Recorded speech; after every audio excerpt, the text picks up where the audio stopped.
श्रीमद भगवद्गीता अध्याय दुसरा. ओम नमो भगवते वासुदेवाय नमः. उर्वरित भाग आपण या कथेमध्ये वाचूया. तर मग आता सुरू करूया. म्हणून तो सर्वश्रेष्ठ आध्यात्मिक गुरु भगवान श्रीकृष्ण यांनी निश्चित उत्तराविषयी विचारणा करीत होता. तो श्रीकृष्णांचे शिष्यत्व पत्करण्यास सिद्ध होता. त्याला मित्रत्वाची बोलणी थांबवायची आहेत. गुरु आणि शिष्य यांच्यामधील संभाषण अत्यंत गंभीर असते आणि म्हणून मान्यताप्राप्त आध्यात्मिक गुरुसमोर अर्जुनाला गांभीर्याने बोलावयाचे होते. यास्तव भगवद्गीतेतील ज्ञानाचे श्रीकृष्ण हे आद्य आध्यात्मिक गुरु आहेत आणि गीता जाणणारा अर्जुन हा सर्वप्रथम शिष्य आहे. अर्जुन भगवद्गीता कशी जाणून घेतो हे गीतेमध्येच सांगण्यात आले आहे. तरी सुद्धा मूर्ख सांसारिक विद्वान म्हणतात की मनुष्याने श्रीकृष्णांना एक व्यक्ती म्हणून शरण जाण्याची आवश्यकता नाही, तर श्रीकृष्णामधील अजन्मा तत्वाला शरण जाणे आवश्यक आहे. श्रीकृष्णाच्या आंतरिक आणि बाह्य स्वरूपामध्ये काही भेद नाही. जो हे सत्य जाणत नाही त्याने भगवद्गीता जाणण्याचा प्रयत्न केला तरी तो महामूर्खच होय. माझी इंद्रिय शुष्क करू पाहणाऱ्या शोकाला ज्या योगे नाहीसे करता येईल असा उपायच मला दिसत नाही. स्वर्गातील देवांसारखे सार्वभौमत्व असलेले वैभवशाली तसेच निकष्टक राज्य प्राप्त करून सुद्धा मला या शोकाचे निराकरण करता येणार नाही. धर्मतत्वे आणि नीतिनियमांच्या ज्ञानावर आधारित असे अर्जुनाने अनेक युक्तिवाद केले, परंतु असे प्रतीत होते की आपले आध्यात्मिक गुरु भगवान श्रीकृष्ण यांच्या सहाय्याविना तो आपली वास्तविक समस्या सोडवू शकला नाही. ज्या समस्यामुळे त्याचे संपूर्ण अस्तित्वच शुष्क पडत होते त्या समस्यांचे निराकरण करणे हे आपल्या तथाकथित ज्ञानाद्वारे अशक्य आहे हे त्याने जाणले. भगवान श्रीकृष्णासारख्या आध्यात्मिक गुरुविना आपल्या अडचणी सोडविणे त्याला अशक्य प्राप्त झाले. जीवनातील समस्या सोडविण्यासाठी पुस्तकी ज्ञान, विद्वत्ता, उच्च पद इत्यादी सर्व व्यर्थ आहे. केवळ श्रीकृष्णासारखाच आध्यात्मिक गुरु या संदर्भात सहाय्य करू शकतो. म्हणून यावरून असा निष्कर्ष निघतो की पूर्णपणे कृष्ण भावना भावित असणारा मनुष्यच वास्तविकपणे आध्यात्मिक गुरु असतो, कारण तो जीवनातील समस्या सोडवू शकतो. भगवान श्री चैतन्य महाप्रभू सांगतात की एखाद्याची सामाजिक श्रेणी कोणतीही असली तरी तो कृष्ण भावनेच्या विज्ञानात पारंगत असल्यास तोच खरा आध्यात्मिक गुरु होय. एखाद्या व्यक्तीचे विप्र म्हणजे वैदिक ज्ञानातील विद्वान असणे, हीन जातीत जन्माला येणे किंवा संन्यासाश्रमात असणे हे महत्त्वपूर्ण नाही.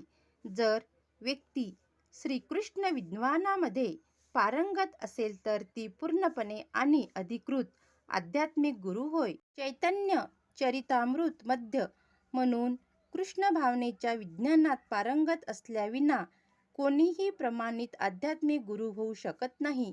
वैदिक साहित्यामध्येही सांगण्यात आले आहे की संपूर्ण वेदविद्येमध्ये तज्ज्ञ आणि विद्वान असा ब्राह्मणही वैष्णव किंवा कृष्ण भावनेच्या विज्ञानात पारंगत असल्यावाचून आध्यात्मिक गुरु होण्यास पात्र होऊ शकत नाही. तथापि एखादी व्यक्ती जरी हीन जातीत जन्मली असली तरी ती वैष्णव किंवा कृष्ण भावना भावित असल्यास आध्यात्मिक गुरु होण्यास योग्य आहे. भौतिक अस्तित्वातील जन्मजरा, व्याधी आणि मृत्यू या समस्यांचा प्रतिबंध धनसंचयाने किंवा आर्थिक समृद्धीने होऊ शकत नाही. जगामध्ये अशी अनेक राष्ट्र आहेत जी जीवनातील सुखसोयींनी समृद्ध, संपत्तीने परिपूर्ण आणि आर्थिकदृष्ट्या विकसित आहेत, तरी सुद्धा त्या ठिकाणी भौतिक जीवनातील समस्या आहेतच. विविध मार्गाद्वारे ते शांती प्राप्त करण्याचा प्रयत्न करीत आहेत, परंतु त्यांनी प्रत्यक्ष श्रीकृष्णाकडून मार्गदर्शन घेतले किंवा कृष्ण भावनेचे विज्ञान स्पष्ट करणारे गीता भागवतासारखे ग्रंथ श्रीकृष्णाच्या प्रतिनिधीकडून अर्थात कृष्ण भावना भावित व्यक्तीकडून समजून घेतले तरच त्यांना खरे सुख आणि शांती प्राप्त होऊ शकते. आर्थिक विकास आणि भौतिक सुखसोयीमुळे एखाद्याचे कौटुंबिक, सामाजिक, राष्ट्रीय किंवा आंतरराष्ट्रीय मंदाधता या संबंधीचे दुःख दूर होऊ शकत नाही असे असते तर अर्जुनाने म्हटले नसते की पृथ्वीवरील प्रतिस्पर्धा विरहित राज्य किंवा स्वर्गलोकातील देवतांसारखे सार्वभौमत्वही माझा शोक दूर करू शकत नाही. म्हणून त्याने कृष्ण भावनेचा आश्रय घेतला. शांती तथा समाधान प्राप्तीचा तोच योग्य मार्ग आहे. अर्थात आर्थिक प्रगती किंवा जगावरील सार्वभौमत्व याचा भौतिक प्रकृतीच्या प्रलयामुळे क्षणार्धातच विनाश होऊ शकतो. आता मनुष्य चंद्रलोकावर जाण्याचा प्रयत्न करीत आहे, परंतु उच्चतर ग्रहलोकांवर जाण्याइतपत प्रगतीचाही विनाश एकाच फटक्यानिशी होऊ शकतो. भगवद्गीता ही याची पुष्टी करताना म्हणते, क्षीणे पुण्य मृत्युलोक विशांती. जेव्हा पुण्यकर्माच्या फळांचा अंत होतो तेव्हा मनुष्याचे आनंदाच्या अच्युत शिखरावरून जीवनातील अत्यंत खालच्या पायरीवर पतन होते. जगातील अनेक राजकारण्यांचे याप्रमाणे अधःपतन झाले आहे. असे पतन केवळ अधिक शोकालाच कारणीभूत होते. यास्तव शोकमुक्तीसाठी आपण अर्जुनाप्रमाणेच श्रीकृष्णांचा आश्रय घेतला पाहिजे. म्हणून अर्जुनाने श्रीकृष्णांना निश्चितपणे आपल्या समस्यांचे निराकरण करण्यास सांगितले आणि तोच कृष्ण भावनामृतांचा मार्ग आहे. एव मुक्ता हर्षिकेश गुडाकेश परंतम न योत्सम इति गोविंद मुक्तत्वा तृष्णी बंधुहम.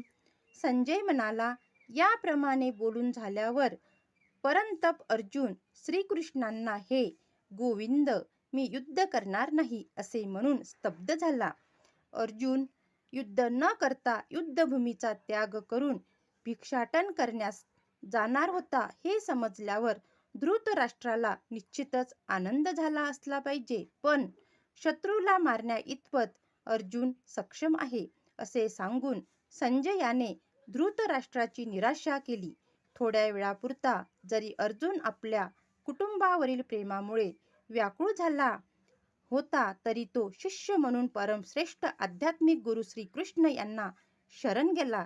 यावरून असे दिसून येते की थोड्याच कालावधीत तो कौटुंबिक आसक्तीमुळे उत्पन्न झालेल्या मिथ्या शोकातून मुक्त होईल आणि आत्मसाक्षात्काराच्या ज्ञानाने किंवा कृष्ण भावनेने परिपूर्ण होऊन निश्चितपणे युद्ध करील. याप्रमाणे धृतराष्ट्राच्या आनंदात विरजनच पडेल, कारण श्रीकृष्णांनी अर्जुनाला ज्ञान प्राप्त केल्यामुळे तो शेवटपर्यंत युद्ध करील. हे भरतवंशजा, त्यावेळी दोन्ही सैन्याच्या मधोमध उभे राहून हास्य करणारे श्रीकृष्ण खिन्न झालेल्या अर्जुनाला याप्रमाणे म्हणाले. काय म्हणाले श्रीकृष्ण? अर्जुन पुढे बघा. ऋषिकेश आणि गुडाकेश या दोन घनिष्ठ मित्रांमध्ये संभाषण चालले होते. मित्र या नात्याने दोघेही एकाच पातळीवर होते, पण त्यांच्यापैकी एकाने स्वच्छने दुसऱ्याचे शिष्यत्व पत्करले. श्रीकृष्ण हसले, कारण एका मित्राने शिष्यत्व पत्करले होते.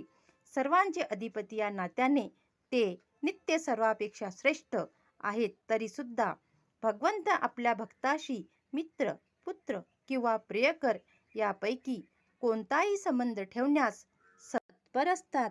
मात्र जेव्हा त्यांचा गुरु म्हणून स्वीकार करण्यात आला तेव्हा ते गुरु झाले आणि शिष्यासोबत त्यांनी गुरुप्रमाणेच गंभीर संभाषण केले. असे दिसते की हा गुरु आणि शिष्यामधील संवाद सर्वांच्या लाभासाठी दोन्ही सैन्याच्या मध्ये प्रकटपणे चालला होता. म्हणून भगवद्गीतेतील संवाद हा केवळ विशिष्ट व्यक्ती समाज जातीसाठी नसून तो सर्वांसाठी आहे आणि त्याचे श्रवण करण्याचा मित्र अथवा शत्रू दोघांनाही समान अधिकार आहे. पुरुषोत्तम श्री भगवान म्हणाले, पंडिताप्रमाणे बोलताना तू जे शोक करण्यायोग्य नाही त्याविषयी शोक करीत आहेस. ज्ञानी जन जीवितांविषयी तसेच मृतांविषयी शोक करीत आहेत. भगवंतांनी तत्काळ गुरुपद स्वीकारले आणि आपल्या शिष्याला अप्रत्यक्षपणे मूर्ख म्हणून खडसावले.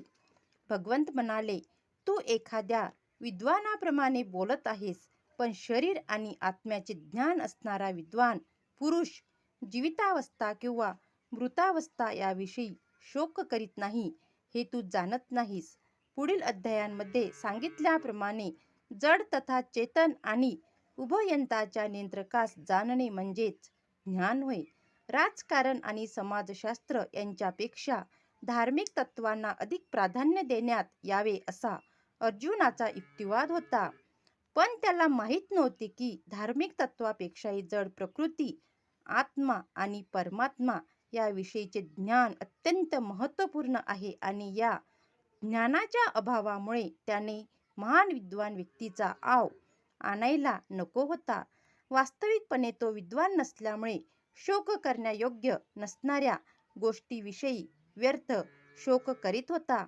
या शरीराचा जन्म झाला आहे आणि आज ना उद्या निश्चितपणे याचा नाश होणारच आहे. म्हणून आत्म्याइतके हे शरीर महत्त्वपूर्ण नाही, हे जो जाणतो तोच खरा पंडित आहे आणि भौतिक शरीराची कोणतीही स्थिती त्याच्या शोकास कारणीभूत होत नाही. ज्या काळी मी, तू आणि हे सर्व राजे अस्तित्वात नव्हते असा काळ कधीही नव्हता आणि भविष्यकाळात आपण अस्तित्वविहीन होणार असेच नाही. श्रीकृष्ण भगवान अर्जुनाला काय सांगतो हे आपण पुढच्या भागामध्ये पाहूया. हे व्हिडिओ तुम्ही शेवटपर्यंत नक्की ऐकत चला, कारण व्हिडिओ अपुरे सोडणं हे चांगली गोष्ट नाही. श्रीमद भगवद्गीता ही पूर्ण ऐकायची असते. श्रीमद भगवद्गीता ही ऐकल्याने, वाचल्याने मनाची शांती, आत्म्याची पवित्रता यामध्ये दिसून येते. श्रीमद भगवद्गीतेतील अध्याय 2 सांख्य योग हा सुरू आहे. या पुढील कथा आपण पुढच्या भागामध्ये वाचूया. ओम नमो भगवते वासुदेवाय नमः. ओम नमो भगवते वासुदेवाय नमः. राधे राधे. जय श्रीराम, जय श्री कृष्ण.